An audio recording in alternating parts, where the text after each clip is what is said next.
Hello and welcome to another Bad Comic Review. This time we are looking at Venom issue 157. This is written by Mike Costa with art by Mark Bagley. Inkers were John Dell and Scott Hanna. Dono Sanchez Almara was the colorist. VC's Clayton Cowles was letterer. Now I really like the cover picture. That's really cool. It's a Mark Bagley cover and I thought it was really awesome and it really kind of draws you in, gives you a feel for what's coming. Now we start off with Wilson Fisk, who is at this time the mayor of New York City, and he is holding a press conference about this civilization of dinosaur people that's living under New York. Well, you'd be amazed at what they find in the tunnels under there, I guess. Well, of course, like we learned last issue, that Venom has been protecting them at the behest of Alchemax. Well, he got a little banged up by Kraven, and now he's getting fixed up by this guy who's some sort of scientist or something, and he didn't do a very good job. But the guy's kind of a shut-in, so he doesn't really want to call for any help. He fixes up Eddie as best he can,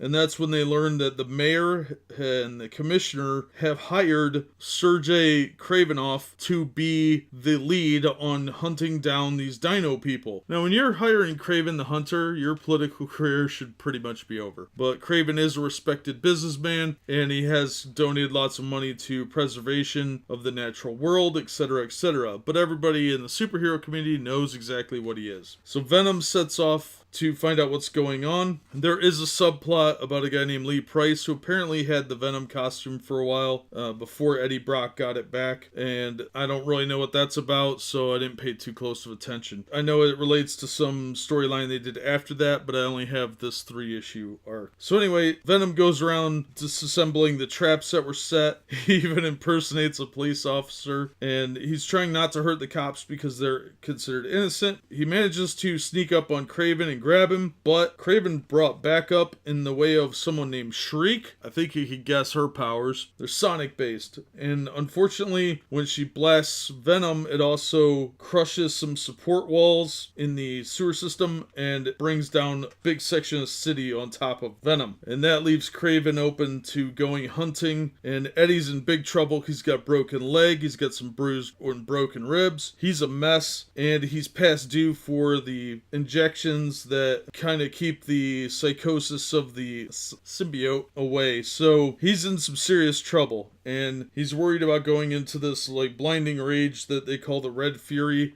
from which apparently he can't control anything about Venom then. It's a seriously good cliffhanger ending. Reminds me of a Spider-Man issue where he was in a sort of similar situation, but this was a lot of fun to read. This was a great issue. I highly recommend tracking these down. I think I got them for $2 a piece. The comic shop owner recommended them when I picked up the new Venom series, and I'm glad he told me about them. I've got to give him credit for that. This has been a really fun storyline, and it really handles Kraven well as Venom. It's Kraven done right. He's not silly, it's not stupid, it's really well done. I would gladly pay $4 for this and not even bat an eye. But that'll do it for me. As always, thank you so much for listening and supporting the channel. If you like the video, hit the thumbs up and consider subscribing so you don't miss any future episodes. And hopefully we'll see you on the next one.